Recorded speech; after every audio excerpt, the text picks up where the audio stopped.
Welcome back to Coffee with Moshe. I'm Moshe. This is my coffee. Today's featured coffee is from Holland. Dua Egbert's outstanding coffee. I bought this in Holland. Haven't been to Holland in a while because of the whole Corona business, but hopefully we'll be back again soon. Hopefully the skies will open up again and life will return to normal and then we can travel and do seminars. In the meantime, here we are.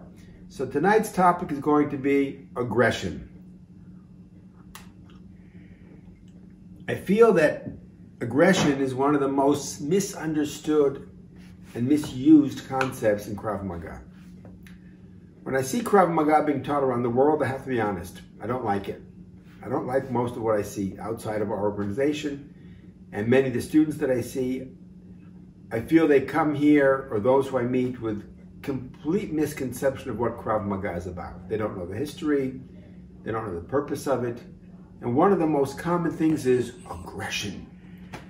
Men, in particular women, become very aggressive, angry. There's no smiling, there's no joking, there's no pleasantness. It's all about being aggressive. Israeli society is aggressive. Life in Israel is aggressive. Deal with war, terrorism. We don't need to be aggressive in our training more than we are in our daily life. When you get to Israel, it's not like being on Air Thailand or Air Singapore, where everyone's so sweet and gentle. We're not the British, where we're so polite. This is not the most polite country. There's a lot of things we can say about Israel, but gentle and polite and passive, it's not. Just go to the post office, you'll see plenty of aggression. Aggression in Krav Maga is not what people think. It's not just about being aggressive in what you do. It's learning to control the aggression when you need it. Training with your partner, you don't have to be aggressive. You could be laughing, you could be smiling, you could have a good time. You need to learn the technique. Aggression without technique is suicide. So last night a student came back, one of my younger students from many years ago. He hadn't been here in 15 years. He left as a teenager, came back as a married man. It's his first class in many years. And he said, of course, like everybody else, they did Krav Maga in the Israeli army, the IDF, the Israel Defense Forces. And he says, we were very aggressive, but they didn't have technique. So what good is it? Technique will beat aggression. He says, no, the aggression is good because it gave us the courage to enter the fight. Okay, I can see that.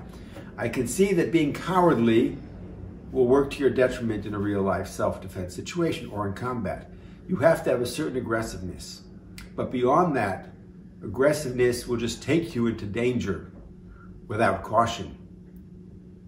If someone's coming with a knife attack, we have our blocks. You run in too much, you attack too soon, you're just walking into the lion's den. You're walking into the attack. There's a time to step back. There's a time to step to the side. There's a time to block. And then there's a time to counterattack or to evaluate if maybe a counterattack is not the best thing in this situation. There's a time for avoidance. There's a time for thinking. Aggression is not the automatic response. It's a controlled aggression. When we need to put on the aggression, we put it on. It's not always there. It's not when we train all the time. When we train, we have to do it gently, slowly, smoothly. Learn the technique properly. Doing a good technique poorly and aggressively will get you killed. I've studied hundreds of cases of knife attacks in Israel and around the world. Aggression, statistically, is not an effective self-defense, and you can't prove otherwise. You see people who are trained, military, police, and they get stabbed, and many of them get killed. And those who don't get killed all say the same thing. They all play the same song. He came at me like a locomotive. I was overwhelmed. I was surprised. Their defense cannot be what they imagine it to be with the aggressive attitude. They have to learn a proper self-defense. Afterwards, they can employ aggression. But when someone's driving into you, you're not in a position to be aggressive. You have to learn proper technique. The proper technique will save your life. Just being aggressive is not enough. Being brave, being courageous, that's important. We had the case of the 2 police officers who were just only traffic cops, and they heard a shooting going on in a synagogue in Harnof. One was an Israeli Jew and one was an Israeli Arab, a Druze. And they went in with guns drawn, and they took upon themselves the 3 terrorists that were trying to do a massacre.